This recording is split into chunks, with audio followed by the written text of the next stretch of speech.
there's a consequence of some sort floating around for JuJu Smith-Schuster in the aftermath of Monday night's loss to the Cincinnati Bengals and that giant hit from Von Bell that was clearly motivated by Bell's frustration and the Bengals' frustration with JuJu's pregame TikTok dancing on the logo of the opposing team.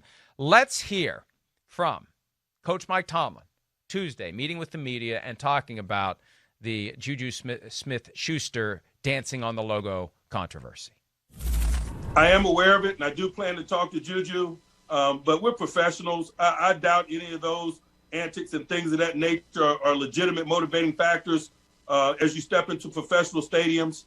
But it's about respect, and so we'll have a conversation.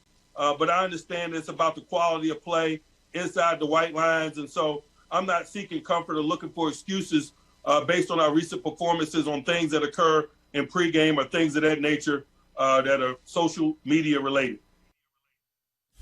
It is astounding to me, and I love Mike Tomlin as a coach, Chris. It is astounding to me that he would downplay the extent to which it motivates opponents when the opponents are saying it motivated us. And the evidence shows that hit that Von Bell applied to JuJu Smith-Schuster, while fully within the rules, had some extra mustard on it by virtue of the fact that Von Bell was pissed off, sorry, London, Merry Christmas, by the hit or by the dancing. Yeah. Obviously. So, yeah. Come on, Mike. It's okay. It's okay to admit that maybe you should have seen this coming and maybe you should have intervened before it led to a tone-setter hit that may have cost you a game. It's okay to acknowledge that maybe, just maybe, you misread this one and should have said to JuJu, probably not the smartest thing for you to do without the evidence having to unfold for all of us to see. Well, it's I mean, I hear you, Mike. I do.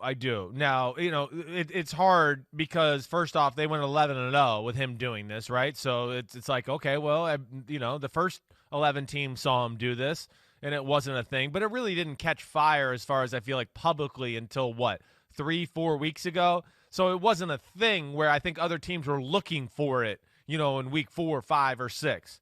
All right, the other first I knew of it was the Bills game, the Sunday Night Football exactly game. Exactly right. I think I knew about it maybe a week or two before that because of my kids. I mean, my little boy, he follows JuJu Smith-Schuster on TikTok. So he was the one that first kind of showed me, the little routine he did, and I didn't think really anything of it. It seemed harmless. He's, in shorts and a T-shirt and doing that. The other aspect of this is, and we've talked about this with the Pittsburgh Steelers and Tomlin a lot. Hey, it's a fine line with them. They have a little bit of a renegade-ish, right, attitude and player that they attract there in Pittsburgh. So this is the way they kind of play a little too. Hey, we're Pittsburgh. We're in your face. Screw you. We're going to be here. We're going to hit you. We're going to hit you in the mouth, and that's the way we play football. That is part of it. But I think to your point, and for me, it's become a thing now. It's become a distraction. I think he's thinking about it. Obviously, the other teams are thinking about it. Cincinnati made a lot of comments in the newspaper last week in the media about it. So they were ready for it and obviously wanted to let him know where they were on the field and by the logo and all those type of things. So I would think they find a compromise, Tomlin and JuJu here, where, hey, you can dance, but enough of the logo thing. Like, find a new place on the field to do it to where the other team doesn't become disrespected and we can move on, or just don't do it at all. You're right that they're renegade-ish. They play renegade at selected games. Start of the fourth quarter, gets everybody fired up. They are a rough-and-tumble bunch. They are. Physicality is still part of football, and They embrace that. And that's the irony of this situation, assuming I'm using the word correctly, and I still never know whether I am, that they had the physicality brought to them. You're right. Back to where we started with unforced errors. This entire thing was an unforced error.